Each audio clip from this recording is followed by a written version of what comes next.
जिस नौजवान के अंदर ये फीलिंग आती है पता नहीं दुनिया मुझे क्या कहेगी, मैं दाढ़ी रखूंगा, मैं टोपी पहनूंगा तो क्या समझेगी, ऐसा ना समझो। अगर दाढ़ी ऐब होती तो कायनात के सबसे हसीन चेहरे पर दाढ़ी कभी नहीं आती। दो जुमले आज मेरी तकरीर से लेकर के जाओ।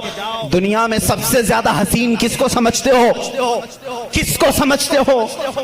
और स्मार्ट और हैंडसम के लिए दाढ़ी छिलाना तुम कैसे सोचते हो? दाढ़ी छिलाने को हैंडसम बनना और स्मार्ट ये हो ही नहीं सकता। अगर ये ऐब होता तो सबसे हसीन चेहरे पर कभी आती ही नहीं। दुनिया के सबसे हसीन चेहरे पर दाढ़ी थी और दुनिया की सबसे मुकद्दस औरत फातिमा के सर पर दुपट्टा था। ये दो जुमले आज मेरे काफी हैं, दो जुमले मेरे काफी हैं। अगर सबसे ज्यादा इज्जत वाली होने के लिए कोई औरत दुपट्टा खींच करके नंगे बाल घूमती है तो बेवकूफ है। इसलिए कि कायनात की सबसे मोहतरम खातून जिसके लिए कयामत में भी ऐलान होगा, ऐ लोगों अपनी आंखें नीची करो, फातिमा बिन्ते मोहम्मद जन्नत की तरफ जा रही है। उस खातून को जो इज्जत मिली है उसके सर पर जब दुपट्टा है तो फिर दुपट्टा कमतरी की अलामत नहीं हो सकता। जिसके सर पर दुपट्टा है वो आलीशान है, जिसके चेहरे पर दाढ़ी है वो आलीशान है। इसलिए कि मेरे रसूल का वो गुलाम है। जब कब्र में जाएगा, कुछ हो या ना हो, शक्ल देख करके तो फरिश्ते ये कहेंगे सूरत ये लेकर के आया है जैसे मदीने वाले की थी, मेरे आका सल्लल्लाहु अलैहि वसल्लम की थी। अब मैं आखिरी कहते यहाँ आ गया। जाहिर सी बात है आपकी गर्मी मुझे भी ठंडा नहीं कर पाती। हालांकि इन लोगों ने आज कुर्सी पर बिठाया है, खड़े होने के बाद अलग मसला होता है।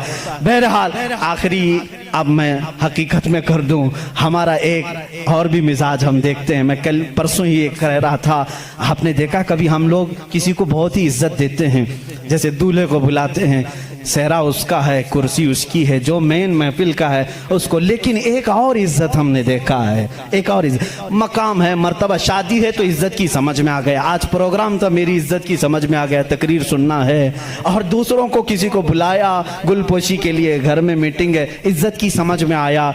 लेकिन एक और की हम इज्जत करते हैं वो क्यों समझ में नहीं आती।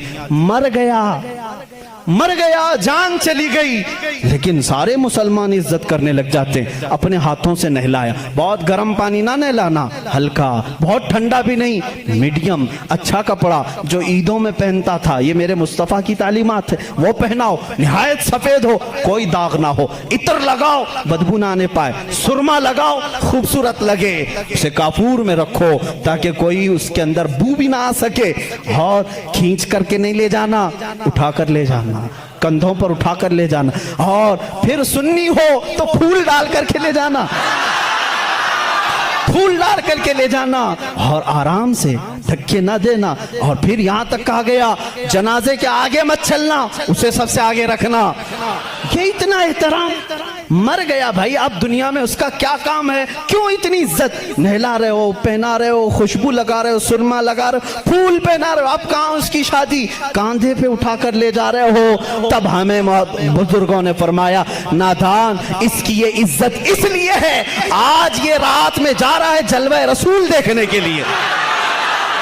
क्या तू जब भी अपने माशरे में हज के लिए कोई जाता है, हाजी को घर बुलाते हैं, दावत करते हैं, फूल पहनाते हैं, चादर डालते हैं, क्यों मियाँ? पूछा हमने, क्यों इतना इसकी इज्जत हो रही है? कहते हैं काबा देखने जा रहा है, काबा देखने जा रहा है, हाजी काबा देखने जा रहा है, इतनी इज्जत है। इसीलिए मेरे अजीजों, हम मरने से भी नहीं डरते, हमारी इज्जत इतनी होती है कि हम रसूल का जलवा देखने जा रहे हैं।